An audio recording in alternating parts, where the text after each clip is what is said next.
So yesterday we had the pleasure of working on this Unibody 2012 MacBook Pro, and it was so much fun to work on this machine. It brought me back to another time in MacBooks. It still had the original HDD that came with it. Of course, we had to throw that out and install a solid state drive to increase the performance. The memory was also the original 4GB, so we had to bump that up so we could increase the performance.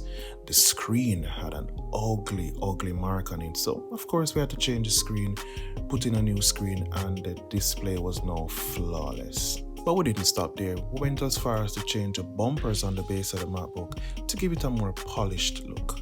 So in the end, we had a MacBook that is now ready for another 5-10 years of work. So if you have an old 2012, 2011 MacBook Pro that you are planning to throw out, see us first at Hi5 Jamaica Services, www.hi5jamaica.com.